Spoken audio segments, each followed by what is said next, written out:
Hello, welcome to this new video. 10वीं class के सभी स्टूडेंट का मोस्ट वेलकम। आज ये गणित का चैप्टर फर्स्ट हम करने वाले हैं मैथ में। स्टार्ट करने जा रहे हैं आज का चैप्टर फर्स्ट। प्रश्नावली 1.1 और प्रश्नावली 1.2, उसके साथ में प्रश्नावली 1 की सभी जो उदाहरण है वो, और मोस्ट इम्पोर्टेंट जो भी है इसमें वास्तविक संख्याएं है ना, जिसमें 1.1 में है भूमिका, 1.2 में अंक गणित की आधारभूत प्रमेय। ये प्रमेय भी सीखना बहुत ज्यादा जरूरी है आप लोगों के लिए, है ना। तो ये प्रमेय भी आसान तरीके से समझाने वाला हूं। आज से स्टार्ट कर देना, 1 जनवरी 2026 से मैं स्टार्ट कर रहा हूं। 2026 का मोस्ट इंपोर्टेंट ये पूरी प्लेलिस्ट होने वाली है। जनवरी मंथ के अंदर अंदर पूरी की पूरी मैथ कंप्लीट करने वाला हूं। तो आप सभी लोग जल्दी से जल्दी सबसे पहले इस चैनल को सब्सक्राइब कर दीजिए, ताकि गणित का एक भी नंबर मिस ना हो सके।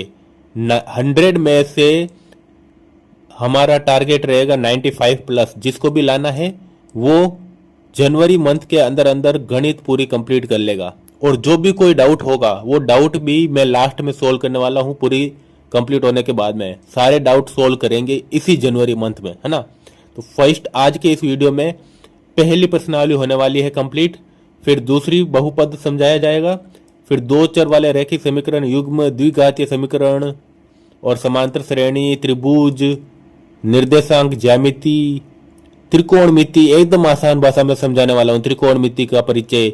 ज्यादातर स्टूडेंट का यही दिक्कत रहती है, त्रिकोणमिति, और ये मोस्ट इंपोर्टेंट है। इसमें से 100% क्वेश्चन आते हैं, और ये एक ही बार में मैं आपको इतना इजी तरीके से समझा दूंगा ना। पूरा मेरे पास नोट्स रेडी है, मैंने सारे नोट्स रेडी किए हैं। वो सारे नोट्स के साथ में मैं आप लोगों को सिखाने वाला हूँ, और सारे नोट्स मैं आप लोगों को देने वाला हूँ, प्रोवाइड करवाने वाला हूँ, है ना। तो वो सारे एकदम इजी तरीके से मैंने नोट्स बनाए हैं अपने खुद के तरीके से। त्रिकोणमिति के कुछ अनुप्रयोग, वृत्तों से संबंधित क्षेत्रफल, ये भी एक मोस्ट इंपोर्टेंट है। पृष्ठ क्षेत्रफल और आयतन, सांख्यिकी एकदम इजी है, और प्रायिकता। ये 14 लेसन है, 14 प्रश्नावलियां कंप्लीट जनवरी मंथ में होने वाली है। और लास्ट के 3 दिनों में आपका सारा डाउट क्लियर होने वाला है। जो भी बचा कुचा जो भी डाउट होगा वो भी क्लियर करवाने वाला हूं, आपके सभी प्रश्नों का उत्तर देने वाले हैं। तो आज अभी हम स्टार्ट कर रहे हैं वास्तविक संख्याएं, है ना। इसमें सबसे पहले हम स्टार्ट करेंगे वास्तविक संख्याएं में प्रमेय, है ना। प्रमेय 1.1, इसका क्या मतलब है? जो अंक गणित की आधारभूत प्रमेय है, इसके अकॉर्डिंग मैंने ये नोट्स बनाया है ना। ये नोट्स भी आप लोगों को मिल जाएंगे। इसमें क्या बोल रहे हैं, ये प्रत्येक भाज्य संख्या क्या होती है? को अभाज्य संख्याओं के एक गुणनफल के रूप में व्यक्त गुणनखंडित किया जा सकता है, तथा यह गुणनखंडन अभाज्य गुणनखंडों के आने वाले क्रम के बिना अद्वितीय होता है। इसका अर्थ क्या है? इसका अर्थ समझेंगे। इसका अर्थ क्या है? भाज्य संख्या मीन्स जिसमें कम से कम 2 या 2 से अधिक जो भी है उस संख्या का भाग जाता हो पूरा, है ना, वो हो गई भाज्य संख्या। और अभाज्य संख्या क्या हो जाएगी? जैसे सपोज करो 10 है ना, तो 10 एक क्या है? भाज्य संख्या है। अब 10 का अभाज्य संख्याओं के गुणनफल क्या हो गए? 2 और 5, ये अभाज्य संख्या है।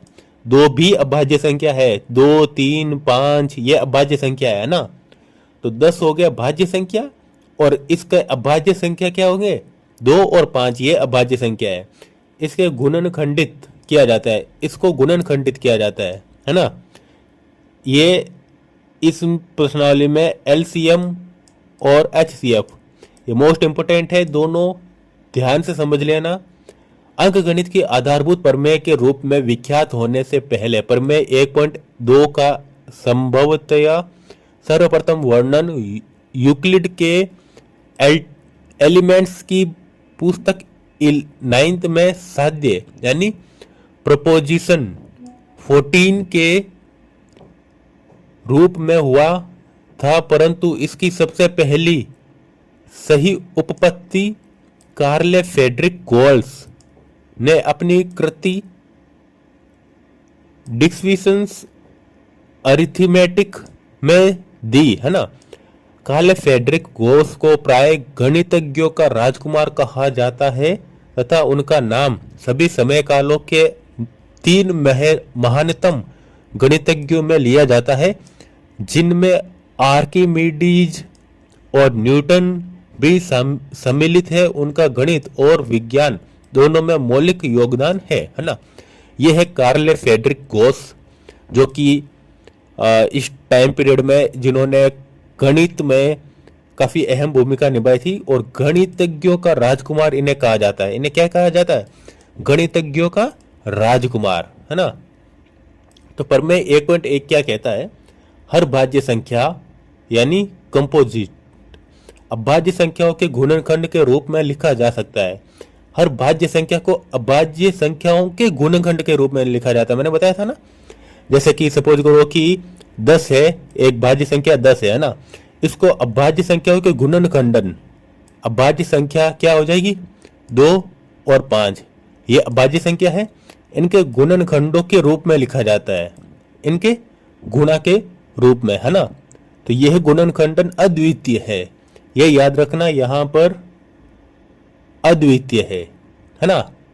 ये अद्वितीय समझना, इसमें भी आपके काफी डाउट होगा। अद्वितीय का मुझे मालूम है, मैं समझूंगा, फिर भी डाउट होगा। फिर भी मैं आप लोगों को दोबारा और समझाऊंगा अगर कोई भी डाउट बचेगा तो, लेकिन मैं कोशिश करूंगा कि आपका कोई भी डाउट बचे ना, है ना। तो अद्वितीय क्या होता है ये समझते हैं। तो इसमें अद्वितीय होता है यानी क्रम बदल सकता है लेकिन संख्या वही होगी। अब अद्वितीय को सरल भाषा में मैं समझाता हूं। जैसे 10 है, मैंने इसमें क्या लिखा है? 2 इंटू 5, है ना। तो अब इसको अद्वितीय मतलब इसको ऐसे भी लिखा जा सकता है, 5 इंटू 2, क्या ऐसे लिखा जा सकता है? इसका मतलब क्या हुआ? अद्वितीय तरीके से, अद्वितीय गुणनखंडन है ना। इसको ऐसे भी लिख सकते हैं और ऐसे भी लिख सकते हैं, है ना।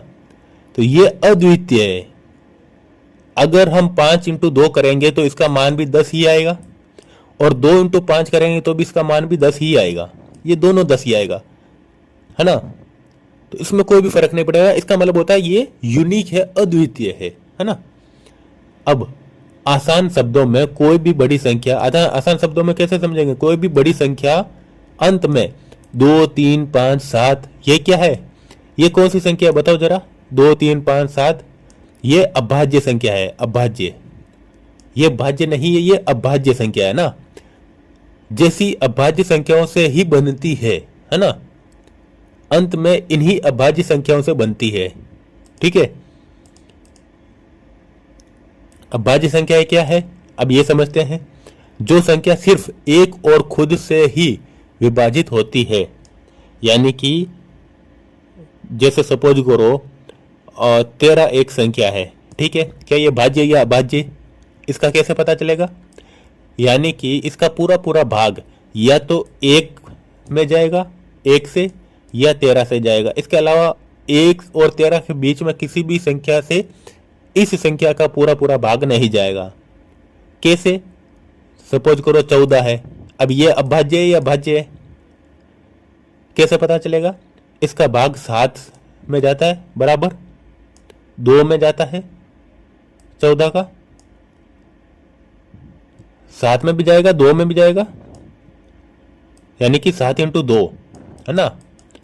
ये गुणनखंड बन जाएगा, यानी कि ये भाज्य हो गया, और 7 और 2 है वो अभाज्य है ना। ये देख लो 7 और ये 2, इन्हीं संख्याओं से मिलकर भाज्य संख्या बनती है। भाज्य संख्या के गुणनखंड अभाज्य संख्या होते हैं, है ना। उदाहरण से समझते हैं। उदाहरण पहला है 36 का गुणनखंडन करो। अब 36 का गुणनखंड करते हैं हम। इसमें एक और तरीका समझना कि ये अद्वितीय कैसे होता है, ये भी हम इन्हीं उदाहरण से समझेंगे, है ना। तो इसका क्या मतलब होगा? 36 का गुणनखंड करने के लिए सबसे पहले हम देखेंगे 1 का तो भाग देना ही नहीं है, क्योंकि उसका तो जाएगा ही। उसके बाद में 2 का भाग, क्या 2 का भाग जाता है 36 में? जी हाँ, जरूर जाता है। कितनी बार? कितने? 18, पीछे 18 बचेंगे, 2 से अगर भाग देंगे 36 का तो कितने आएंगे? 18। 18 इंटू 18, 18 इंटू 2 कितने होंगे? 36। तो ये बचे 18। अब 18 में भी जाता है 2 का भाग? जी हाँ, जरूर जाता है। पीछे बचे 9, तो ये आ गया 9। अब 9 में जाता है 2 का भाग? नहीं। 3 का भाग जाता है? हाँ जाता है। 3 इंटू 3, पीछे बचा 3, है ना, बराबर 3 में भाग जाता है 3 का? हाँ जाता है। पीछे बचा 1। जहां 1 आ जाता है लास्ट में, वहां हमें रुक जाना है ना, वहां हमें रुक जाना है। यहां पर क्या करना है हमें? सिंपल है। 2, ये वाली संख्या तो भूल ही जाओ, है ना, केवल ये वाली संख्या याद रखो। 2, ये 2 आ गया, इंटू 2 ये 2 आ गया, इंटू 3 ये 3 आ गया, इंटू 3 ये 3 आ गया, लास्ट वाला ना। तो 2 इंटू 2 इंटू 3 इंटू 3, ये हो गया 36 का गुणनखंडन, है ना। कोई भी संख्या हो, मैं यहां पे फिर से लिखता हूं 36। इसका भाग किस में जाएगा? 2 में जाएगा। 2 में कितनी बार जाएगा? 18 बार जाएगा। ठीक है, 18 लिख दिया। अब ये क्या है? कितनी बार गया? 18 बार गया ना, तो यहां पे लिखेंगे 18 बराबर 18 में 2 का भाग जाता है? जी हाँ, बिल्कुल जाता है। तो कितनी बार जाता है? कितनी बार जाएगा? 2 इंटू कितने करेंगे कि 18 आ जाएंगे? 9। जी हाँ, 9 लिख दिया। यहां पे कितनी बार गया? 9 बार, तो 9 लिखेंगे। फिर 9 में 2 का भाग जाता है? जी नहीं, नहीं जाता है। 3 का भाग जाता है? जी हाँ, जाता है। कितनी बार जाएगा? 3 बार। 3 बार जाएगा ना, है ना। तो 3 बार गया बराबर 3 लिख दिया यहां। अब 3 में 3 का भाग जाता है? 2 का नहीं जाता ना, तो 3 का जाएगा। फिर कितनी बार जाएगा? 1 बार, यहां पे लिख दिया 1। अब ध्यान देना, मोस्ट इंपोर्टेंट, जो मल्टीप्लाइस के इस साइड में है इस संख्या को भूल जाओ, ठीक है। जो इस साइड में इस संख्या को लिख लो। क्या लिखेंगे हम? 2 into 2 into 3 into 3, 2 into 2 into 3 into 3, ये हो गए 36 के गुणनखंडन, है ना। इसी तरह से हम करेंगे 60 के गुणनखंड। अब 60 के करना है तो कैसे होगा? 60 में 2 का भाग जाता है? जी हाँ, जाता है। कितनी बार जाता है? 30 बार जाता है। तो यहां पर आ गया 30। 30 में 2 का भाग जाएगा? जी बिल्कुल जाएगा। 15 बार जाएगा?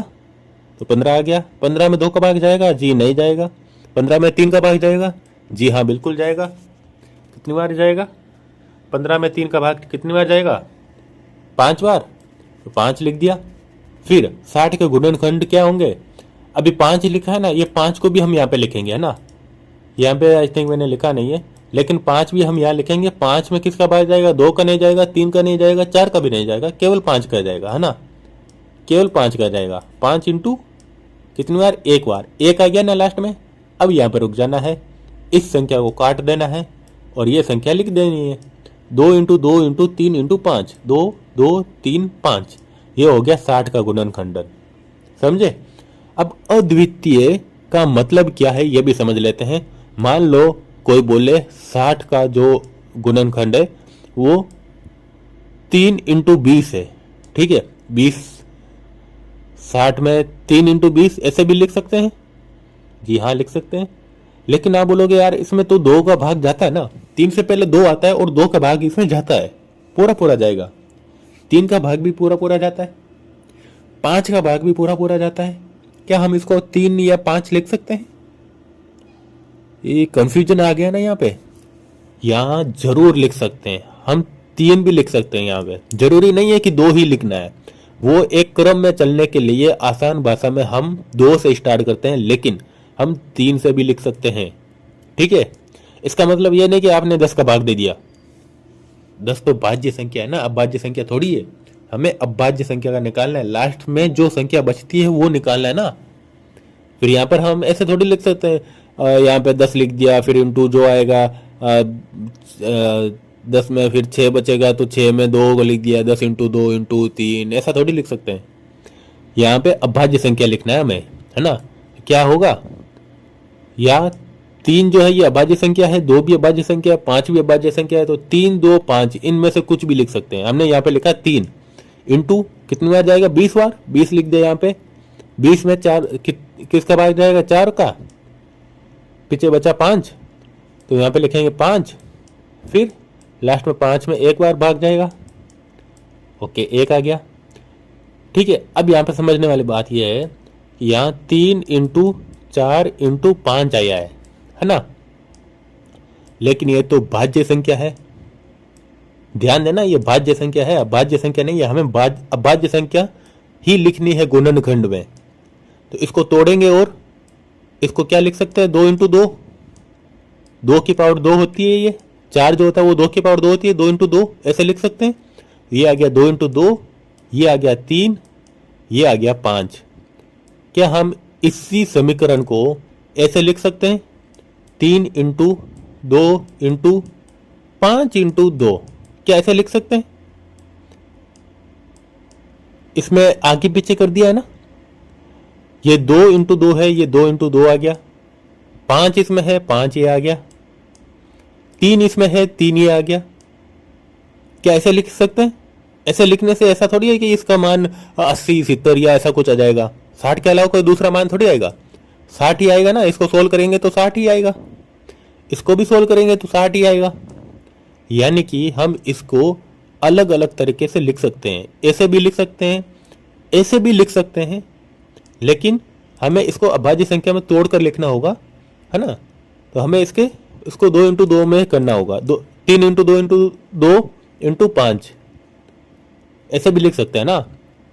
तो कैसे भी लिखो, लेकिन अगर हम ऐसे लिखेंगे तो ये एक सही तरीका माना जाता है, जिससे कि गलत तो ये भी नहीं है ना, गलत ये भी नहीं है। लेकिन अब कुछ स्टूडेंट बोलेंगे क्या ये लिखेंगे तो नंबर कटेंगे? मैं आपको साफ साफ बता देना चाहता हूं, अगर आप ऐसे लिखोगे ना तो नंबर नहीं कटेंगे। लेकिन सपोज करो कोई टीचर हो जिसको मतलब ऐसे ही 10वीं क्लास की नोटबुक चेक कर रहा हो और उसने देखकर तुरंत जल्दबाजी में कर रहा हो, तो वो नंबर काट सकता है। लेकिन सही तरीका है, रियल में इसमें कोई नंबर नहीं काट सकता, कोई भी नंबर काट देगा, टीचर होगा ना वो नंबर काट सकता है, लेकिन ये तरीका सही है, इसमें नंबर नहीं काटना चाहिए में और काटने में फर्क होता है। कोई भी टीचर को अगर ये आंसर नहीं दिखेगा, ये आंसर दिखेगा ऐसा, तो उसको गलत लगेगा, लेकिन गलत है नहीं है ना। तो आपको अभाज्य संख्या के गुणनखंड ऐसे ही लिखना है ना। अब यानी तरीका अलग हो सकता है, लेकिन अंतिम अभाज्य संख्याएं हमेशा वही होगी। इतिहास से जुड़ी कुछ जानकारी यहाँ पे देख लेते हैं। इस प्रमेय को व्यवस्थित रूप से कार्ल फ्रेडरिश गोस ने अपनी पुस्तक दिस अर्थमेटिक में प्रस्तुत किया है ना। उन्हें अक्सर गणितज्ञों का राजकुमार कहा जाता है। माइंड मत करना, लेकिन अभी मैं ये जो छोड़ रहा हूँ ना, अभी जुकाम जोड़ा लगा है, फिर भी मैं बना रहा हूँ ये वीडियो आप लोगों के लिए। तो ये जरूरी नहीं है जानकारी, और ये एग्जाम में भी नहीं आएगा, केवल मैं आपको बता रहा हूँ आपकी जानकारी के लिए, है ना। महान गणितज्ञों में उनका नाम आर्चिमेड्स और इसाक न्यूटन, आइजैक न्यूटन के साथ लिया जाता है ना। एग्जाम में कैसे लिखें, 2 से 3 नंबर का क्वेश्चन आता है, उत्तर लिखने का सही तरीका मैं आपको बताता हूं। जैसे कि अगर 1-2 नंबर का आएगा तो 1 लाइन में या 2 लाइन में अगर लिखना होगा तो आप ऐसे लिख सकते हो, प्रत्येक भाज्य संख्या और अभाज्य संख्याओं के गुणनफल के रूप में व्यक्त किया जा सकता है। प्रत्येक भाज्य संख्या को अभाज्य संख्याओं के गुणनफल के रूप में व्यक्त किया जा सकता है, और यह गुणनखंड अभाज्य संख्या गुणनखंडों के क्रम को छोड़कर अद्वितीय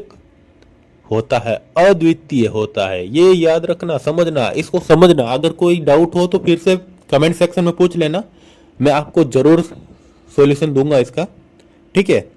अब इसका उदाहरण नंबर 1 में चलते हैं। जैसे जैसे कि ये मैथ है, इसका मैथ की आपकी बुक में उदाहरण एक ये वाला, इस उदाहरण में चलते हैं। ये रहा आपका उदाहरण एक, है ना। संख्याओं 4n पर विचार कीजिए जहां n एक प्राकृत संख्या है। जांच कीजिए कि क्या n का कोई ऐसा मान है जिसके लिए 4n अंक 0 यानी 0 पर समाप्त होता है। इसको सोल्व करेंगे हम।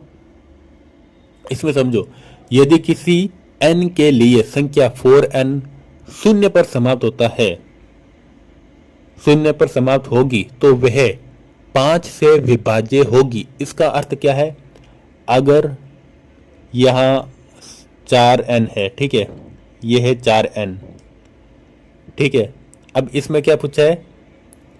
यदि किसी से n के लिए संख्या 4n 0 पर समाप्त होगी तो वह 5 से विभाज्य होगी। क्यों होगी? इसका मतलब समझना, अगर 0 पर समाप्त होती है, ठीक है, 0 पर समाप्त होने के लिए 5 या 2 से विभाज्य होना जरूरी है, ठीक है। अगर 2 या 5 से विभाज्य होगा तो ही वो 0 पर समाप्त होगी वो संख्या। 3 से मल्टीप्लाई करेंगे तो वो 0 पर समाप्त नहीं होगी, 4 से करेंगे तो भी नहीं होगी, 6 से फिर भी नहीं होगी, 5 से ऊपर तो वैसे भी नहीं होगी।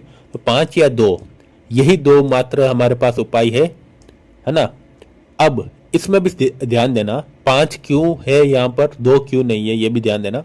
अर्थात 4n के अभाज्य गुणनखंडन में अभाज्य संख्या 5 आनी चाहिए। यह संभव नहीं है क्योंकि 4n में क्या है, 4 में क्या है, 2 की पावर 2 की पावर n, ऐसे भी लिख सकते हैं इसको। सही है, ये भी सही है ना। इसी कारण 4n के गुणनखंडन में केवल अभाज्य संख्या 2 ही आ सकती है। इसके गुणनखंड में क्या संख्या आ रही है, 2 इंटू 2, है ना, तो आ सकती है। अंक गणित की आधारभूत प्रमेय की अद्वितीय का हमें यह निश्चित कराती है कि 4n के गुणनखंडन में 2 के अतिरिक्त कोई अन्य अभाज्य गुणनखंडन नहीं है। इसीलिए ऐसी कोई संख्या n नहीं है जिसके लिए 4n अंक 0 पर समाप्त होगी। आप पिछली कक्षाओं में यह पढ़ चुके हैं कि 2 धनात्मक पूर्णांकों के HCF और LCM अंकगणित की आधारभूत प्रमेय का प्रयोग करके किस प्रकार ज्ञात किए जाते हैं। ऐसा करते समय इस प्रमेय के नाम का उल्लेख नहीं किया गया था। इस विधि को अभाज्य गुणनखंडन विधि, प्राइम फैक्टोराइजेशन मेथड भी कहते हैं। आइए एक उदाहरण की सहायता से इस विधि को पुनः याद करें। अब ये उदाहरण है, संख्या क्या है, 4n, 4 की पावर n है यहाँ पे, जहां n एक प्राकृतिक संख्या है ना। जांच करनी है हमें, क्या जांच करना है, क्या कोई ऐसा मान n का हो सकता है जिससे 4n का अंक 0 पर समाप्त हो, है ना। अब अंक जो है वो 0 पर समाप्त हो, ये हमारे पास में कंडीशन है। इसका अर्थ क्या है, कोई संख्या 0 पर तभी समाप्त होती है जब वह 5 से विभाज्य हो। अगर 5 से विभाज्य होगी तो ही वो 10, 20, 30, 40, 50, 60 ऐसे इससे विभाज्य होने पर ही वो 0 पर समाप्त हो रही है ना। 25, 125 से 0 पर समाप्त नहीं हो रही है, लेकिन 5 से विभाज्य है, 5 से विभाज्य हो रही है। ये भी हमें केवल 0 पर समाप्त होने वाली संख्या देखनी है जो किससे विभाज्य हो रही है, 5 से, है ना। अब स्टेप बाय स्टेप इसका समाधान लिखते हैं। मान लो अगर किसी n के लिए 4n बराबर 0 पर समाप्त होती है तो 4n 5 से विभाज्य होगी, है ना। अब 4n को लिखो, 4n को कैसे लिख सकते हैं, 2 की पावर 2 की पावर n, ऐसे लिख सकते हैं, मैंने बताया था, की पावर n, है ना। यानी 4n में सिर्फ अभाज्य संख्या 2 ही है, 2 मल्टीप्लाई बाय 2, केवल अभाज्य संख्या 2 ही है। हमारे पास इसमें अभाज्य संख्या 5 नहीं है ना, क्या नहीं है, 5 नहीं है। और हमें अंक 0 लाने के लिए 5 होना आवश्यक है। 0 पर समाप्त होने के लिए 5 चाहिए हमें, है ना। लेकिन 4n में केवल 2 है, 5 है ही नहीं। इसीलिए फंडामेंटल थ्योरम ऑफ अर्थमेटिक लगाओ। यह प्रमेय कहता है किसी भी संख्या का अभाज्य गुणनखंडन अद्वितीय होता है। अगर 4n में शुरू से ही 5 नहीं है तो बाद में आ ही नहीं सकती, है ना। ये कौन सा है, अभाज्य गुणनखंडन अद्वितीय होता है ना। यह है फंडामेंटल थ्योरम ऑफ अर्थमेटिक। इसमें निष्कर्ष क्या निकला, ऐसा कोई भी प्राकृतिक संख्या n नहीं है जिसके लिए 4n 0 पर समाप्त हो, है ना। प्राकृतिक संख्या n नहीं है। अब एग्जाम में कैसे लिखेंगे इसको, यदि 4n 0 पर समाप्त होती है तो वह 5 से विभाज्य होती है। अगर समाप्त होगी तो 5 से विभाज्य होती है।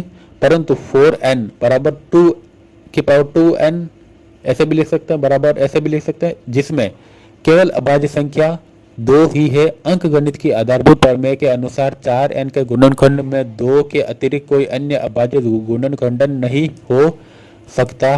अतः ऐसा कोई भी n नहीं है जिसके लिए 4n 0 पर समाप्त हो। इसमें कोई डाउट हो तो पूछना, कमेंट सेक्शन में जरूर पूछना, है ना। नेक्स्ट चलते हैं उदाहरण नंबर 2। ठीक है, उदाहरण नंबर 2 में अब हम करेंगे नेक्स्ट वीडियो में। हेलो, सो अब हम आगे बढ़ेंगे, उदाहरण नंबर 2 देखेंगे। 1.1 पिछले वीडियो में कंप्लीट हो चुका था। अब 1.2 प्रश्नावली जो चैप्टर है वो इस वीडियो में हम कंप्लीट करेंगे। उदाहरण 2 से स्टार्ट करते हैं। उदाहरण 2 है संख्याओं 6 और 20 के अभाज्य गुणनखंडन विधि से HCF और LCM ज्ञात कीजिए। यहाँ क्या है, संख्या 6 और 20 है ना, 6 और 20।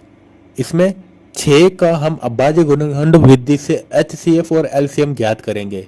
तो सबसे पहले हमें यहाँ पर क्या ज्ञात करना है, 6 और 20 का HCF क्या होगा, है ना। तो पहले 6 को अभाज्य गुणनखंड विधि से हमें अभाज्य संख्या निकालना है, उनका गुणनखंड निकालना है ना। क्या आएगा, सबसे पहले 2 का भाग जाएगा, तो यहां पर लिखा 2, 6 में 2 का भाग गया तो क्या बचा 3।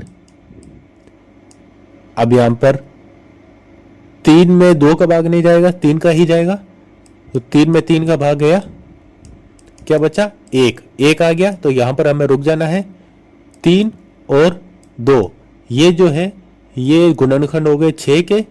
अब इसी तरह 20 के निकालेंगे, 20 में भाग जाएगा किसका, 2 का जाएगा। सबसे पहले हम 3 का नहीं जाता है, वैसे 5 का दे सकते हैं, ठीक है। तो 2 का देने पर 10 आएगा, 10 में 5 का भाग दे सकते हैं, जी हाँ बिल्कुल दे सकते हैं। क्या आएगा 2। अब 2 में 2 का भाग दे सकते हैं, बिल्कुल दे सकते हैं, बराबर 1। मैंने यहाँ पे 5 का भाग क्यों दिया है, मैंने आपको ये समझाने के लिए दिया है कि यहाँ 5 का भाग दे सकते हैं अद्वितीय, याद है ना, अद्वितीय। इसके लिए 5 का भाग यहाँ पर दे सकते हैं, 2 का भी भाग यहाँ पर दे सकते हैं। 2 का देंगे तो 5 आएगा, 5 का भाग 5 में 1 बार जाएगा, तो यहाँ पर 1 आ गया फाइनली। तो 1 आ गया तो यहाँ पर रुक जाना है हमें, 2 5 और 2 2 2 5 ऐसे भी लिख सकते हैं, 2 2 5, है ना। तो 2 की पावर 2 हो जाएगी यहाँ पर, 2 × 2 2 की पावर 2 बराबर मल्टीप्लाई बाय 5 की पावर 1, ठीक है। अब यहाँ पर जैसा कि आप पिछली कक्षाओं में कर चुके हैं, यानी कि 9th क्लास में आपने पढ़ा होगा HCF का, 6 और 20 का HCF अगर निकालना है तो यहाँ पर 2 की पावर 1 है, यहाँ 2 की पावर 2 है, यहाँ 5 की पावर 1 है, ठीक है। यहाँ 5 की पावर 1 है, लेकिन यहाँ पर 5 है ही नहीं, तो 5 हटा देंगे। यहाँ 3 की पावर 1 है, यहाँ पर 3 नहीं है, यहाँ 3 भी हटा देंगे। दोनों में सिमिलर होना चाहिए और मिनिमम जो पावर होगी, यहाँ 2 है, यहाँ भी 2 है, ठीक है। यहाँ पर 2 की पावर 1 है, यहाँ 2 की पावर 2 है, तो मिनिमम पावर लेनी है हमें, छोटी वाली पावर, ठीक है। यहाँ केवल 2 आएगा, तो HCF क्या आएगा 2, ठीक है। HCF आ जाएगा 2। अब निकालना है हमें LCM। LCM के लिए यहाँ क्या करेंगे, HCF के लिए मिनिमम पावर ले रहे थे, ठीक है। LCM में एक आसान तरीका बताता हूं, जैसे ABCD में आप A to Z में सबसे पहले H आता है या L आता है? पहले H आता है ना, तो मिनिमम H के लिए हम लेंगे मिनिमम और L के लिए हम लेंगे L बाद में आता है, L यानी लार्ज, ऐसे भी याद रख सकते हैं, मैक्सिमम, लार्ज या मैक्सिमम। L के लिए मैक्सिमम और H के लिए मिनिमम। यह मिनिमम पावर लेनी है, ठीक है। अगर दोनों में ही वो संख्या होगी तो ही HCF के लिए, LCM के लिए मैक्सिमम पावर लेनी है, ठीक है। दोनों में वो संख्या होनी जरूरी नहीं है LCM के लिए, क्योंकि मैक्सिमम पावर ले रहे हैं, ठीक है। तो इसमें दो की, यहां पर 2 है, यहां पर भी 2 है। अब इसमें मैक्सिमम पावर क्या है? 2 है, मैक्सिमम पावर 2 है, यहां पर 2 × 2 मैक्सिमम पावर ले ली। यहां 3 है, लेकिन यहां पर 3 नहीं है, फिर भी हम यहां पर 3 लेंगे। यहां 3 की पावर 0 मान सकते हैं हम, यहां 3 की पावर 1 है, मैक्सिमम पावर क्या होगी? 1। 3 की पावर 1 है ना। यहां पर 5 नहीं है तो 5 की पावर 1 मान सकते हैं। यहाँ 5 है, 5 की पावर 1 है, यहाँ पर हम लेंगे 5 की पावर 1 है ना, मैक्सिमम पावर लेंगे, 0 की पावर नहीं लेंगे, 5 की पावर 1 ले लेंगे, ठीक है। तो अब इन सब को मल्टीप्लाई करने पर 60 आता है। तो इसका एलसीएम क्या होगा? 6 और 20 का एलसीएम क्या होगा? 60। एलसीएम तो हो गया 60 और एचसीएफ हो गया 2। ध्यान दीजिए कि एचसीएफ 6 और 20 का 2 की पावर 1 या फिर 2 संख्याओं में प्रत्येक उभयनिष्ठ अभाज्य गुणनखंड की सबसे छोटी घात का गुणनफल तथा एचसीएफ संख्याओं में संबंध प्रत्येक अभाज्य गुणनखंड की सबसे बड़ी घात का गुणनफल। सबसे बड़ी घात और छोटी घात मैंने बताया था ना, मिनिमम और मैक्सिमम पावर है ना। एच और एल के लिए, एच के लिए एच पहले आता है एबीसीडी में तो मिनिमम, एल बाद में आता है एबीसीडी में तो मैक्सिमम है ना। Minimum to maximum, maximum power लेनी है एलसीएम के लिए, मिनिमम पावर लेनी है एचसीएफ के लिए है ना। एचसीएफ में दोनों साइड वो संख्या होनी जरूरी है, एलसीएम में दोनों साइड वो संख्या होनी जरूरी नहीं है ना। ये याद रख लेना, एकदम आसान तरीका है। समझ में आ गया? उपरोक्त मैं आपको इतना इजी तरीके से समझा दूंगा कि और कैसे पढ़ने की जरूरत नहीं पड़ेगी। एक बार समझ लोगे, बाद में दोबारा पढ़ने की जरूरत नहीं पड़ेगी। इसके लिए चैनल को सब्सक्राइब कर दो अभी कभी, और पिछला वीडियो अगर नहीं देखा है तो वो देख लो, ताकि आपको ये पिछला जो भी है ना वो सारा आपको समझ में आ सके है ना। तो उपरोक्त उदाहरण से आपने यह देख लिया होगा कि एचसीएफ 6 और 20 इंटू एलसीएम, एचसीएफ 6 और 20, ठीक है। इसका एचसीएफ और एलसीएम, ठीक है, इसको मल्टीप्लाई किया है, ठीक है। वास्तव में अंकगणित की आधारभूत प्रमेय का प्रयोग करके हम इसकी जांच कर सकते हैं कि किन्हीं दो घनात्मक पूर्णांकों a और b के लिए एचसीएफ ऑफ a, यहाँ पर क्या है a और b, यहाँ पर हमने माना 6 और 20 को, ठीक है। अब इसके लिए HCF of a and b, इसका एचसीएफ क्या था 2 इंटू एलसीएम ऑफ a और b, ठीक है। एलसीएम क्या था 60, यहाँ पे आ जाएगा 2 इंटू 60, ठीक है, बराबर होता है a इंटू बी के। यहाँ पर a और b क्या है 6 और 20 है, 6 इंटू 20, ये बराबर होता है। ये क्या बोल रहा है? ये दोनों बराबर होते हैं, ठीक है। इस परिणाम का प्रयोग करके हम दो घनात्मक पूर्णांकों का एलसीएम ज्ञात कर सकते हैं यदि हमने उनका एचसीएफ पहले ही ज्ञात कर लिया है तो, ठीक है। अब यहाँ पे इक्वेशन क्या बन रही है? 6 इंटू 20 कितने हो रहे हैं? 120 बराबर 2 इंटू 60 एचसीएफ इंटू एलसीएम, ये भी 120 हो रहे हैं बराबर। अब इसी तरीके से हमने सपोज करो एचसीएफ निकाल दिया 2 और एलसीएम हमें ज्ञात करना है, ये हमने निकाला नहीं है, ठीक है, ये हमें ज्ञात करना है सपोज, ठीक है। तो इसी तरीके से हम ये ज्ञात कर सकते हैं, माना कि एलसीएम बराबर x, ठीक है। अब 6 इंटू 20 बराबर 2 इंटू एक्स 2x, ठीक है। 6 इंटू 20 120 बराबर 2x, x बराबर 120 बट्टा 2, 2 उधर 2 इधर इंटू में इधर आएगा बराबर के तो भाग में हो जाएगा, तो ये हो गया 2, तो 120 बट्टा 2 60, x बराबर 60, तो ये 60 क्या हो गया, 60 हो गया एलसीएम। यहाँ पर एलसीएम क्या था 60, ये हमें ज्ञात करना था, ये 60 हमने ज्ञात कर लिया, एकदम इजी तरीका है। ठीक है, अब इसी तरह उदाहरण 3 अभाज्य गुणनखंड विधि द्वारा 96 और 404 का एचसीएफ ज्ञात कीजिए, फिर इनका एलसीएम ज्ञात कीजिए। ठीक है, सब लोग जल्दी से ज्ञात करो। एक बात बता दो, आप जब भी ये वीडियो देखते हो ना, तो सबसे पहले अपनी एक रफ नोटबुक लेके बैठ जाना। गणित जब भी पढ़ते हो रफ नोटबुक लिए बगैर पढ़ना आसान नहीं है। मोबाइल सामने रख दो या ईयरफोन लगा दो, ईयरफोन नहीं तो स्पीकर पर करके, और रफ नोटबुक लेके बैठ जाओ।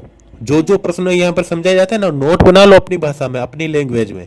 ठीक है, तो यहाँ पर 96 और 404 का हमें क्या निकालना है, एचसीएफ ज्ञात करना है, और फिर इनका एलसीएम भी ज्ञात करना है। ठीक है, इन दोनों के अभाज्य गुणनखंड से हमें प्राप्त होता है कि ये क्या हो रहा है, 96 का 2 की पावर 5 इंटू 3 4 की पावर 4, 404 में 2 की पावर 2 इंटू 101, ये गुणनखंड मिले हैं। इसलिए इन दोनों पूर्णांकों में इसमें एचसीएफ क्या होगा, इन दोनों का एचसीएफ, ये हमने गुणनखंड निकाल दिए, तो इसमें 2 इंटू 2, यहाँ पे मिनिमम पावर है ना, तो इसका लेंगे 2 इंटू 2, तो हो गई 4, ये हो गया एचसीएफ। इसी तरह से इसका एलसीएम निकालने के लिए मैंने जो बताया था ना, वो तरीका भी निकाल सकते हैं, या तो एचसीएफ या एलसीएम दोनों में से एक चीज आ जाएगी। अगर एलसीएम हमें ज्ञात है और एचसीएफ ज्ञात करना है, यहाँ पर ये संख्या हटा के यहाँ लिख दो x। इसी तरीके से हम निकाल सकते हैं एचसीएफ भी, या फिर नॉर्मल तरीके से भी हम निकाल सकते हैं। यहाँ एचसीएफ है, एलसीएम निकालना है ना, कि यहाँ सेम ही एलसीएम का x ले लेंगे, और एचसीएफ हमें ज्ञात है ही, एचसीएफ 2 इंटू 2 4 है, तो 4 हो जाएगा, और 96 और यह हो जाएगा 96, और यह हो जाएगा 404।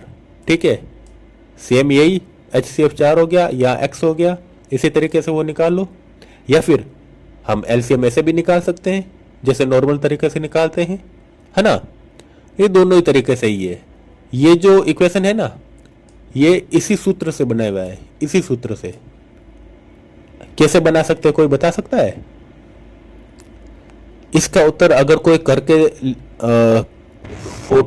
अगर कोई इसका उत्तर बना सकता है ना, कि जो मैंने ये तरीका लिखा है इसी तरीके से ये सूत्र बनता है, ये और ये सूत्र सेम ही है। ये जो सूत्र है ये मैंने इसी तरीके से बताया, आसान तरीके से। ये कैसे होगा, ये रफ कॉपी में आप लिख कर, ठीक है, और व्हाट्सएप पर मुझे पर्सनली सेंड कर सकते हो फोटो, ठीक है। 905666 90652 ये मेरा व्हाट्सएप नंबर है, ठीक है। इस पर आप सेंड कर देना। अगर कोई भी डाउट हो ना, तो वो डाउट भी आप पूछ सकते हो, लेकिन केवल कोर्स से रिलेटेड ही पूछोगे, ठीक है। ये व्हाट्सएप नंबर है। फिर उदाहरण 4 में चलते हैं। 6, 72 और 120 का अभाज्य गुणनखंड विधि द्वारा एचसीएफ और एलसीएम ज्ञात कीजिए। हमें प्राप्त है 6, 120 और 72, ठीक है। ये 3 संख्या है। अभी 2 संख्या थी, अब 3 संख्या है। 3 संख्या में एचसीएफ के लिए मिनिमम पावर ले रहे थे, अब तीनों में मिनिमम पावर लेना है, यानी कि तीनों में वो संख्या होनी चाहिए। 2 है इसमें, 2 है इसमें, 2 है इसमें, तीनों में है। इसमें 2 की पावर 1 है, इसमें 3 है, इसमें 3 है, तो मिनिमम पावर 1 है। तो यहाँ लेंगे एचसीएफ के लिए 2 इंटू 3 इधर भी है, 3 इधर भी है, 3 इधर भी है, तो इंटू 3 की पावर 1, 2 और 1, मिनिमम पावर 1 है, तो यहाँ पर ले लेंगे 3 की पावर 1, ठीक है। 5 इधर है, इधर नहीं है, इधर नहीं है, बस यहाँ पर 3 इंटू 2, ये हो गया 6। एचसीएफ क्या होगा, इन तीनों का एचसीएफ 6 हो गया, है ना। एचसीएफ हो गया 6, ये आ गया 6, सही है ना। एलसीएम के लिए सेम मैक्सिमम पावर लेनी है 2 × 3, 2 की पावर 3, यहाँ पर 3 है, 2 की पावर 3, यहाँ पर 3 है, तो 2 की पावर 3 × 3 की पावर 2 × 5, ठीक है, 2 की पावर 3 × 3 की पावर 2 × 5 की पावर 1, इसको मल्टीप्लाई करेंगे तो ये हो जाएगा 360, 2 × 2 × 2 × 3 × 3 × 5, ठीक है, ये बराबर 360 हो जाएगा, है ना। ध्यान दीजिए कि 6 72 120 इजिकल टू बराबर, यानी कि इन तीनों का गुणनखंड बराबर नहीं है HCF इन तीनों का इंटू LCM इन तीनों का, अर्थात तीन संख्याओं का गुणनफल उनके HCF और LCM के गुणनफल के बराबर नहीं होता है। यहां पर आपने देखा था ना, ये इसका इन दोनों का गुणनखंड इन दोनों के HCF और LCM के गुणनखंड के बराबर होता है।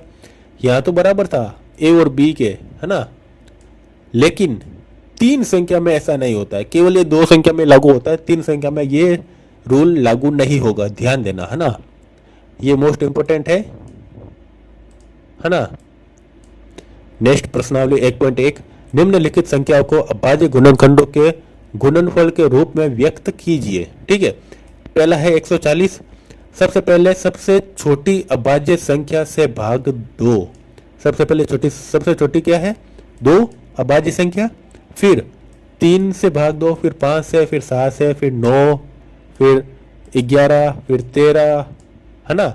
इसी तरीके से अभाज्य गुणनखंड से भाग देना है जब तक उत्तर 1 ना आ जाए। ये 3 पॉइंट याद रखना है ना। तो इसी तरीके से हमें याद करना है, अभाज्य गुणनखंडों के रूप में लिखना है ना इन संख्या को। 140 को लिखना है सबसे पहले, 140 में 2 का भाग जाएगा, सबसे छोटी अभाज्य गुणनखंड अभाज्य संख्या क्या है 2, तो 140 × 2 70, 70 में भी 2 का जा रहा है, 35, 35 में 2 का नहीं जाएगा, 3 का भी नहीं जाएगा, 5 का जाएगा, तो 5, 35 का भाग 5 में 7 बार, 7 में 7 का ही जाएगा केवल, ना 2 का, ना 3 का, ना 5 का, सीधा 7 में जाएगा, ठीक है। तो यहाँ पर आ गया 1, जब तक 1 ना आ जाए, 1 आ गया यानी कि हमें यहीं पर रुक जाना है, स्टॉप, 1 का मतलब है स्टॉप, ठीक है, 1 आ गया मतलब स्टॉप, ठीक है। अब क्या करना है, अब इसमें ये संख्या लेनी है, ये चारों संख्या 2 × 2 × 5 × 7, 2 × 2 × 5 × 7, ठीक है। ये आ गए हमारे अभाज्य गुणनखंडों के गुणनफल, ठीक है, ये आ गए 140 के, ऐसे ही 156 के 2 × 2 × 3 × 13, इसमें 2 का भाग जाएगा, फिर 78 में 2 का जाएगा, फिर 39 में 13 का जाएगा, 2 का 3 का 5, इसमें 3 का जाएगा ना, 39 में 3 का जाएगा 13 बार, 13 में केवल 13 का जाएगा ना। ये हो गया इसका गुणनखंड। इसी तरीके से इसमें सीधा 5 का जाएगा, 3825 है ना, इसमें 2 का नहीं जाएगा, 3 का भी नहीं जाएगा, डायरेक्ट 5 का जाएगा। फिर इसमें 765 है, इसमें भी 5 का जाएगा, फिर इसमें 3 का जाएगा, फिर इसमें भी 3 का जाएगा, फिर इसमें 17 का जाएगा। इसमें क्या हो जाएगा 3 × 3 × 5 × 5 × 17, ये भी होगा, या फिर 3 की पावर 2, यहाँ पर 2 है ना, 3 2 बार, 3 की पावर 2, ये 5 2 बार है, 5 की पावर 2, 17 एक बार है, 5 17 की पावर 1 भी लिख सकते हैं, 17 भी लिख सकते हैं, ये भी सही है, ठीक है।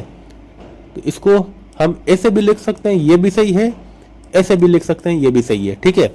अब 5005 है, ठीक है, 5005 में 5 का भाग जाएगा, 1000 एक बार, 1001 में 7 का भाग जाएगा, 143 बार, 143 में 11 का भाग, 11 बार जाएगा, 11 भाग जाएगा 13 बार, 13 में 13 का भाग जाएगा एक बार, 5 × 7 × 13 × 11, ठीक है, 5 7 11 13। अब इसमें 17 का भाग जाएगा, फिर 19 का जाएगा, फिर 23 का, 17 × 19 × 23, है ना, ये हो गए। इसमें क्या होगा 2 की पावर 2 × 5 × 7, 2 की पावर 2 × 3 × 13, 3 की पावर 2 × 5 की पावर 2 × 17, 5 × 7 × 11 × 13, इन सभी संख्याओं के हमने गुणनखंड निकाल दिए। अब भाज्य गुणनखंड क्या हो गए, ये हो गए। ठीक है, ऐसे ही इसका 17 इंटू 19 इंटू 23 है ना। अब इसका प्रश्न संख्या 2 देखते हैं। दो संख्याओं का HCF और LCM ज्ञात कीजिए तथा जांच कीजिए कि दो संख्याओं का गुणनफल HCF इंटू LCM यानी कि A और B अगर है तो A गुणनफल इंटू B बराबर होता है HCF और इंटू LCM के। ठीक है, तो 26 और 91 दिया हुआ है, 26 का HCF होगा 13, इसी तरीके से 2 इंटू 13 7 इंटू 13 91 में। ठीक है, तो मिनिमम पावर लेनी है ना HCF के लिए। मिनिमम पावर यहाँ पर 2 है, यहाँ पर 2 की पावर 1 है, इसमें नहीं है तो इंटू 2 की पावर 0 लिख सकते हैं, तो यहाँ पर 0 ही आएगा, तो लिखने की जरूरत नहीं है।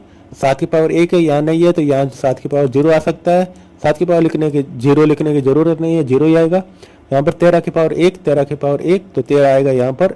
इसी तरीके से LCM में 2 मैक्सिमम पावर लेनी है ना, तो यहाँ पर 2 इंटू 7 इंटू 13। ठीक है, 7 की पावर 1 मैक्सिमम पावर लेनी है तो 182, 13 इंटू 182 बराबर 26 इंटू 91, ये होगा 26 इंटू 91 ये आ रहा है, सही है। 13 इंटू 182 भी यही आएगा, एकदम राइट। इसी तरह से 510 और 92 का निकालना है। ठीक है, 510 का HCF आएगा 2 और LCM आएगा ये, इन दोनों को मल्टीप्लाई करने पर और 510 और 92 को मल्टीप्लाई करने पर सेम ही आएगा। इसी तरीके से 336 और 54 का करना है, 336 इंटू 54 करने पर ये आएगा, इसका HCF आएगा 6 और LCM आएगा ये 3024, इन दोनों को मल्टीप्लाई करने पर भी सेम ही आएगा। ठीक है, फिर प्रश्न संख्या 3, इसमें प्रश्न संख्या 3 में आते हैं। इसमें क्या है, भाज्य गुणनखंड विधि द्वारा निम्नलिखित पूर्णांकों के HCF और LCM ज्ञात कीजिए, इन तीनों के। ठीक है, 3 का है। अब इसमें ध्यान देना A into B into C बराबर HCF इंटू LCM नहीं होगा, केवल 2 संख्या में लागू होता है, 3 संख्या में नहीं। अब इनका क्या निकालना है, HCF आएगा 3 की पावर मिनिमम आ रही है, 1 ले ली है ना। LCM में मैक्सिमम पावर लेनी है, तो इन युग्मों की मैक्सिमम पावर ले ली हमने यहाँ पर 420। ठीक है, HCF 17 23 29 का 1 आएगा और LCM आएगा 11,339। 8 9 25 का HCF आएगा 1, LCM आएगा 1800। 1 कैसे आ रहा है, इसमें 2 की पावर 3 है, इसमें 3 की पावर 2 है, यानी कि 2 इंटू 2 इंटू 2। 8 में ये है, 9 में क्या है 3 इंटू 3, 25 में क्या है 5 इंटू 5। अब यहाँ पर 2 है केवल, यहाँ 3 है, यहाँ 5 है। 2 इसमें भी नहीं है, इसमें भी नहीं है, तो 2 तो आएगा ही नहीं। 3 इसमें भी नहीं है, इसमें भी नहीं है, 3 भी नहीं आएगा। 5 इसमें भी नहीं है, इसमें भी नहीं है, 5 भी नहीं आएगा, तो 0 नहीं आएगा, केवल 1 आएगा। HCF अगर मैच ना हो रहा हो ना तो केवल 1 लेना है हमें। ठीक है, 0 नहीं लेना है, 1 लेना है। HCF 1 होगा, कभी भी 0 में नहीं आती है संख्या, है ना, HCF ही। अब इसी तरह से चौथा क्वेश्चन, HCF इन दोनों का 9 दिया है, LCM ज्ञात कीजिए। मैंने बताया था ना, LCM ज्ञात करने के लिए हमें क्या लिखना है, वो जो सूत्र बताया था ना, उस सूत्र से आप लिखकर स्क्रीनशॉट लेके मुझे व्हाट्सअप करोगे। ठीक है, और कमेंट में भी लिखना डन। जो भी डन लिखेगा और व्हाट्सअप करेगा उसको मैं रिप्लाई दूंगा। ठीक है, नेक्स्ट 5वां क्वेश्चन, जांच कीजिए कि क्या किसी प्रकृत संख्या n के लिए संख्या 6n अंक 0 पर समाप्त हो सकती है। 0 पर समाप्त होने के लिए 5 के गुणनखंड में आना जरूरी है। 6 में 2 इंटू 3 होता है, 5 नहीं आता है, 2 3 आ रहा है केवल, 5 नहीं आ रहा है, यानी कि ये नहीं होगा। ऐसा कोई n नहीं है जिसके लिए 6n 0 पर समाप्त हो। ये याद रखना मोस्ट इंपोर्टेंट क्वेश्चन है। ठीक है, इसका तरीका भी मैंने बताया था, एकदम इजी है। फिर भी अगर समझ में ना आए तो कमेंट में बता देना, मैं जरूर समझाऊंगा फिर से इजी तरीके से, एकदम इजी तरीके से। 6वां क्वेश्चन है, व्याख्या कीजिए कि 7 11 13 प्लस 13 और 7 6 5 4 3 2 1 प्लस 5 भाज्य संख्या क्यों है। ठीक है, समझाइए कि और भाज्य क्यों है। ठीक है, ये देखना है। अभी पहला 7, इनको हम अगर सोल्व करेंगे तो 13 तो है प्लस में। ठीक है, इसमें 13 बाहर ले लिया, एक तो ये हो गया युग्म, एक ये हो गया, प्लस हो गया इन दोनों का। तो इस युग्म में 13 ले लिया बाहर, इसमें भी ले लिया 13 बाहर। अब इसमें क्या बचा, 7 इंटू 11 प्लस 7 इंटू 11 इंटू 1 होगा। ठीक है, इंटू 1 लिखने की जरूरत नहीं है, 7 इंटू 11 लिख सकते हैं, प्लस ये प्लस आ गया 1। ठीक है, अब 13 से विभाज्य, ये केवल 13 से विभाज्य हुए हैं, है ना। भाज्य संख्या क्या है, तो ये क्या हो जाएगी, 13 से विभाज्य हो रही है, यानी कि ये एक भाज्य संख्या है, ये एक भाज्य संख्या है। अब इसी तरीके से इसको करना है, 7 6 5 4 3 2 1, ये एक युग्म हो गया, ये एक युग्म हो गया, प्लस में है ये इधर है ना। अब इसमें क्या लेंगे, 5, ये 5 है, इसमें भी 5 है, तो 5 ले लिया बाहर। अब इसको सोल्व करेंगे सेम तरीके से, 5 से विभाज्य हो रही है ये संख्या पूरी, ये दोनों युग्म 5 से विभाज्य हो रहा है, यानी कि ये भी भाज्य संख्या है। ठीक है, इसी तरीके से हम लेंगे 7वां क्वेश्चन। किसी खेल, मोस्ट इंपोर्टेंट है ये, मोस्ट इंपोर्टेंट, एलसीएम पर आधारित है। किसी खेल के मैदान के चारों ओर एक वृत्ताकार पथ है। इस मैदान का एक चक्कर लगाने में सोनिया को 18 मिनट लगते हैं, जबकि इसी मैदान का एक चक्कर लगाने में रवि को 12 मिनट लगते हैं। मान लीजिए वह दोनों एक ही स्थान और एक ही समय पर चलना प्रारंभ करते हैं, तो एक ही दिशा में चलते हैं, कितने समय बाद वे पुनः प्रारंभिक स्थान पर मिलेंगे। ठीक है, इसमें दिया क्या है, सोनिया जो है वो 18 मिनट में एक चक्कर लगाती है, रवि है वो 12 मिनट में एक चक्कर लगाता है। दोनों फिर साथ में कब मिलेंगे, इसका एलसीएम ज्ञात करते हैं। ठीक है, एलसीएम इसका क्या आएगा, 36, यानी कि एक चक्र है जिसमें सोनिया कितना 18 मिनट में कंप्लीट कर रही है इस चक्र को, और रवि 12 मिनट में। यहीं से वो स्टार्ट हो रहे हैं। ठीक है, वापस दोबारा चक्र को घूमते हुए कब दोनों एक साथ में मिलेंगे, कौन से पॉइंट पे, कितने टाइम बाद में, 18 प्लस 18 कितने हो जाएंगे, 36, 12 प्लस 12 24 प्लस 12 36, तो 36 मिनट में यहाँ पर इसका एलसीएम ज्ञात करेंगे, तो 36 मिनट में यहाँ पर दोनों वापस मिलेंगे। 36 मिनट बाद दोनों प्रारंभिक स्थान पर वापस मिलेंगे, इसी स्थान पर मिलेंगे, कहीं और नहीं मिलेंगे, इसी स्थान पर मिलेंगे अगर यहाँ से स्टार्ट किया है तो, है ना, स्टार्टिंग पॉइंट से। अब पर में 1.2 आ गया है। मान लीजिए P एक अभाज्य संख्या है, यदि P a⁴ को विभाजित करती है तो P a को भी विभाजित करेगी। यहाँ एक धनात्मक पूर्णांक है। ठीक है, इसको भी, ये उपपत्ति है, इसको भी आप सोल्व कर सकते हो। ये थोड़ा कंफ्यूजन लगेगा, लेकिन इसको भी इजी तरीके से हम समझ सकते हैं ना। अगर किसी को डाउट हो तो वो पूछ सकता है, इसको भी इजी तरीके से हम समझेंगे आगे। ठीक है, नेक्स्ट इसी तरह से पर में 1.3, √2 एक अपरिमेय संख्या है। √2 जो है वो एक अपरिमेय संख्या होती है। रूट में जो संख्या होती है वो अपरिमेय होती है, अगर उसको सोल्व ना किया जा सके तो, है ना। इसी को भी हम आसानी से समझ सकते हैं। ये पूरा आप लोगों पर मैं छोड़ रहा हूं, पर मैं 1.2 और 1.3। अगर कोई डाउट हो तो पूछना जरूर कमेंट में जरूर पूछना, मैं सोल्व जरूर दूंगा, सॉल्यूशन जरूर दूंगा ना। और उदाहरण 5, √3 मैंने अभी बताया था, √2 √3 ये अपरिमेय संख्या है।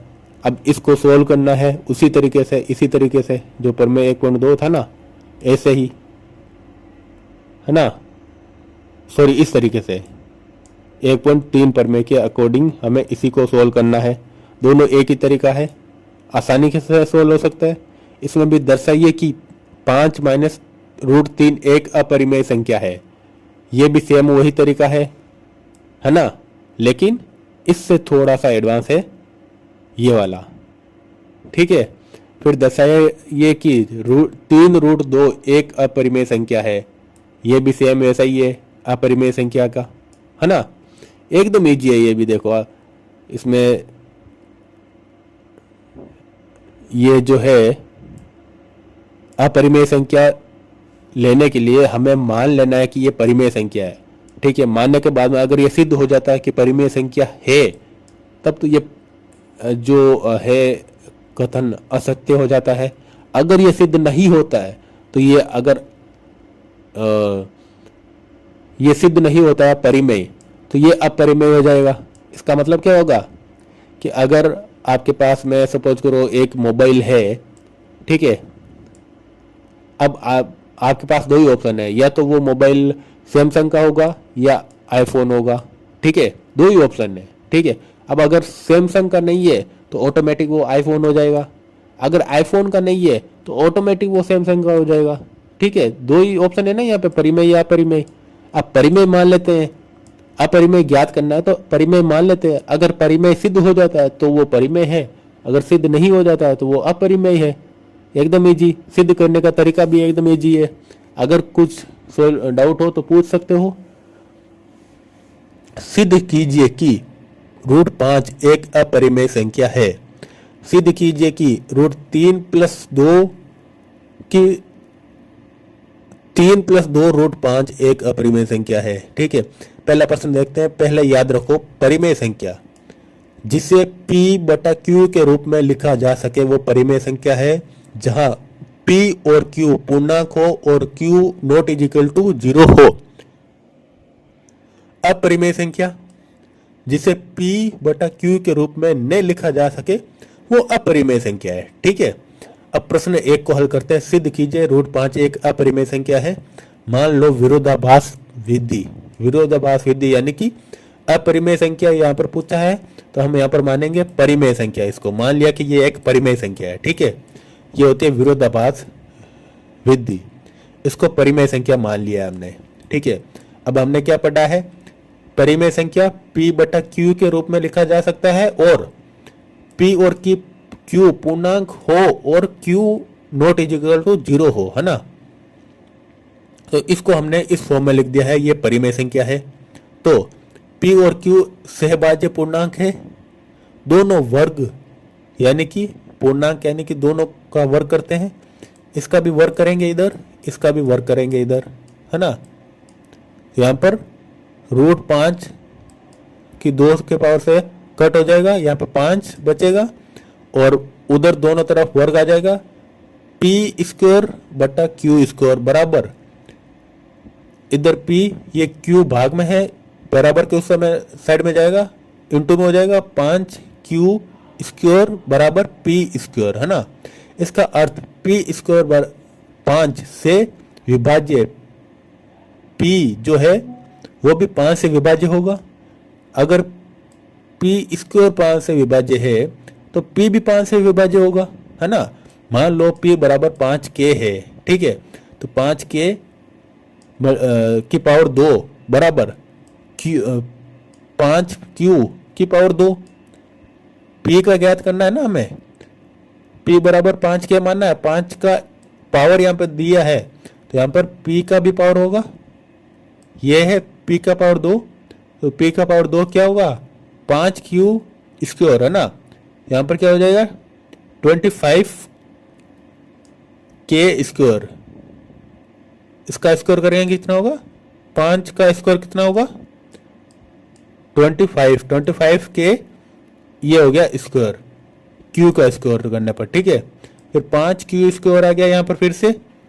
अब 5 को उधर लेने पर केवल Q² बचा है, 5 को उधर लेने पर भाग में आ जाएगा 5 और यहाँ पर हो जाएगा 5 का भाग देने पर 5, 25 में 5 का जाने पर 5 आएगा, 5K², हो गया 5K²। अब Q भी 5 से विभाज्य है। पहले क्या था, Q² 5 से विभाज्य था, लेकिन ऐसा होने पर P और Q सहभाज्य नहीं रहेंगे। P और Q जो है वो सहभाज्य नहीं रहेंगे, जो हमारी मान्यता के विरुद्ध है।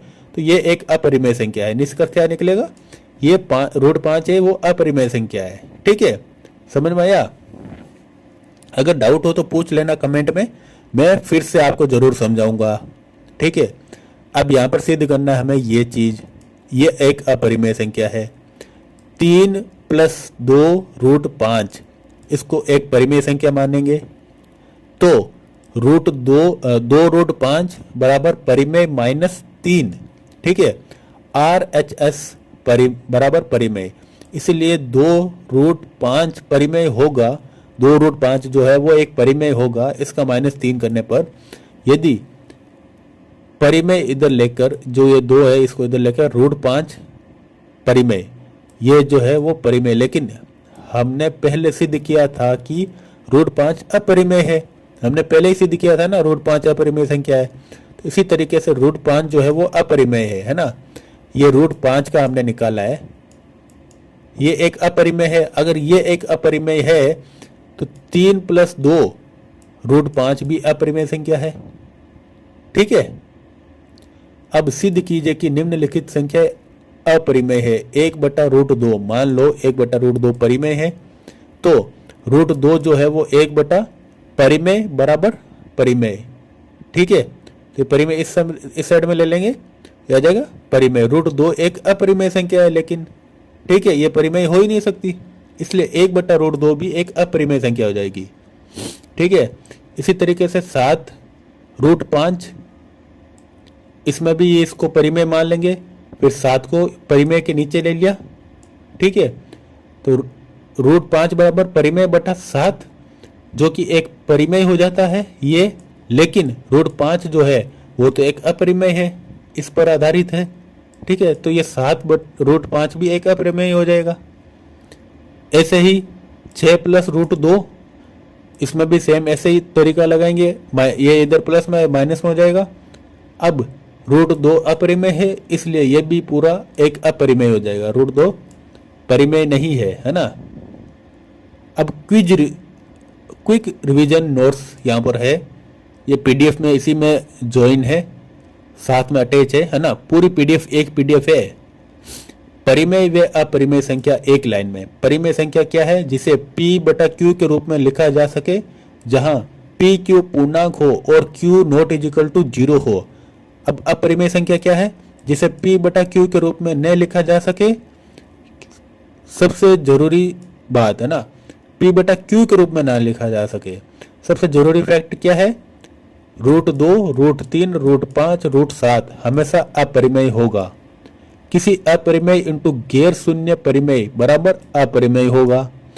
किसी परिमेय प्लस अपरिमेय, परिमेय प्लस अपरिमेय भी अपरिमेय होगा। किसी परिमेय माइनस अपरिमेय भी अपरिमेय होगा, है ना। ये मोस्ट इंपोर्टेंट है, याद कर लेना। √5 अपरिमेय सिद्ध करने की शॉर्ट ट्रिक, मान लो √5 जो है P/Q, इसको परिमेय रूप में लिख लिया है। वर्ग करो दोनों तरफ, वर्ग किया, इसमें P को जो Q है उसको रूट की तरफ ले लो, रूट हट गया, रूट हटाने के लिए वर्ग करना पड़ेगा। 5 से विभाज्य, P भी 5 से विभाज्य है। तो मान लो P जो 5K है, इसको K लिख सकते हैं, है ना। X लिखो या K लिखो, एक ही बात है। फिर Q भी 5 से विभाज्य है, लेकिन P और Q दोनों सहभाज्य मान्य थे। निष्कर्ष निकलेगा √5 अपरिमेय है। ठीक है, इसी पैटर्न से √2 या √3 या √7 का भी सिद्ध कर सकते हैं। फिर A+B √3 टाइप सवालों की ट्रिक यहाँ पर है। अगर √C अपरिमेय है तो यहाँ पर इसी तरीके से ये भी अपरिमेय होगी, है ना। परिमेय और अपरिमेय का योग अपरिमेय होता है ना। फ्रैक्शन में रूट हो तो, फ्रैक्शन में रूट यानी मान लो एक परिमेय है ये ना, √2 का अपरिमेय, √2 भी परिमेय हो जाएगा जो असंभव है। ठीक है, तो इसके लिए ये भी एक अपरिमेय है। √2 अपरिमेय है, यानी 1/√2 भी अपरिमेय है ना। K√n वाली संख्या का ट्रिक, सेम ये ट्रिक अपना सकते हैं। अगर √n अपरिमेय है तो K नॉट इजिकल टू 0 परिमेय है ना। तो यहाँ पर अपरिमेय सिद्ध करने का ये भी एक ट्रिक है कि रूट में जो भी 2 और 5 के रूट में जो भी मल्टीप्लाई में या प्लस में या माइनस में आएगा वो भी एक अपरिमेय संख्या हो जाएगी। एग्जाम में हम इस तरीके से लिख सकते हैं। एग्जाम में लिखने का तरीका यह है, यह हमारी मान्यता के विरुद्ध है, यानी कि हमने क्या माना था, परिमेय माना था, वो विरोधाभास हो रहा है, तो यह है हमारी मान्यता के विरुद्ध है, अतः दी गई संख्या अपरिमेय है। हम अगर ऐसे लिखेंगे तो हमारे जितने भी मास का क्वेश्चन होगा वो पूरे में से पूरे आएंगे। ठीक है, फिर एमसीक्यू यहां पर सोल्व कर देते हैं। निम्न में से किसी भी कौन सी संख्या अपरिमेय है, इनमें से कौन सी संख्या अपरिमेय है? √7 एक अपरिमेय संख्या है ना। ये 3/5 है, ये 4 है, ये 0 है, तो √7 एक अपरिमेय संख्या है। निम्न में से कौन सी संख्या परिमेय है? √2 जो है, 7/9 जो है वो परिमेय है ना। यदि a परिमेय और b अपरिमेय है तो a + b होगा, अपरिमेय होगा, ये भी अपरिमेय होगा। सही है। निम्न में से कौन सी संख्या अपरिमेय है? अब अपरिमेय देखना है ना, तो अपरिमेय ये हो जाएगा। 5/7 परिमेय है, ये भी परिमेय है, ये भी परिमेय है। अब 3 + 2 की पावर 5 है, ये क्या है? अपरिमेय है। हो गया। निम्न में से कौन सी संख्या अपरिमेय नहीं है, यानी कि जो परिमेय है वो निकालना है। ये इसमें इसको हम 7 की पावर 2 भी लिख सकते हैं, तो ये रूट हट जाएगा, तो ये परिमेय संख्या हो जाएगी। ये रहा, है ना, क्योंकि ये 7 है, इसको रूट करेंगे तो ये हो जाएगा 7। ठीक है, तो ये परिमेय है।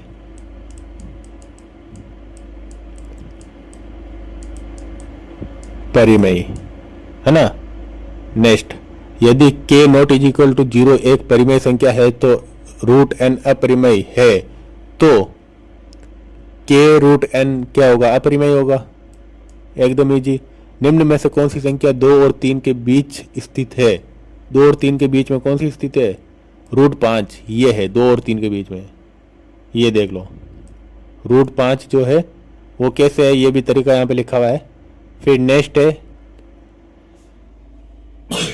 वेरी शॉर्ट आंसर, अपरिमेय संख्याओं की परिभाषा लिखिए। ये परिभाषा हो गई अपरिमेय संख्या की।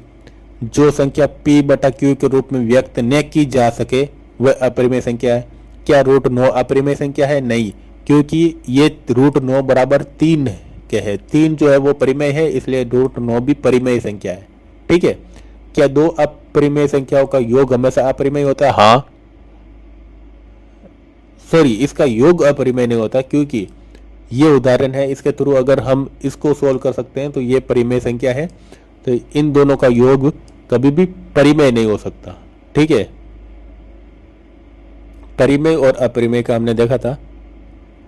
क्या परिमेय और अपरिमेय संख्या गुणनफल परिमेय हो सकता है? नहीं, यदि परिमेय संख्या 0 न हो तो हो सकता है ना। √5 की इस प्रकार की संख्या ये एक अपरिमेय संख्या है। फिर क्या 1/√3 परिमेय संख्या है? नहीं, ये एक अपरिमेय संख्या है। 1/√2 भी अपरिमेय संख्या है। एक अपरिमेय संख्या का उदाहरण दीजिए। √2 अपरिमेय है, √3, √5, 1/√2, 1/√3। ठीक है, ये सब अपरिमेय संख्या है। 3 + √7 परिमेय है या अपरिमेय? ये एक अपरिमेय संख्या है। क्या हर दशमलव संख्या परिमेय होती है? नहीं, अंततः अनंत अनावर्ती दशमलव अपरिमेय होती है। हर दशमलव संख्या परिमेय होती है? नहीं, हर दशमलव संख्या परिमेय नहीं होती, अनंत अनावर्ती दशमलव अपरिमेय होती है। ठीक है। क्या 0 एक परिमेय संख्या है? हाँ, 0 एक परिमेय संख्या है, क्योंकि 0/1 बराबर ये भी परिमेय संख्या होती है, तो ये परिमेय संख्या है 0। 0 परिमेय संख्या है, ये पूछा जा सकता है, मोस्ट इंपोर्टेंट है ना। यहां पर हमारा प्रश्नावली 1 जो है 1.1 और 1.2 कंप्लीट होता है। अगर कोई भी आंसर हो, कोई भी डाउट हो तो कमेंट में जरूर पूछ सकते हो आप लोग। ठीक है, और ये व्हाट्सएप नंबर है, व्हाट्सएप पर भी पूछ सकते हो ना, 905666900652। ठीक है, इससे पहले वाला अगर वीडियो नहीं देखा है तो वो भी देख सकते हो। यह पार्ट 2 है ना। प्रश्नावली 1 का ये पार्ट 2 है। पार्ट 1 जो है वो पिछला वीडियो है, वो भी आप देख सकते हो, है ना।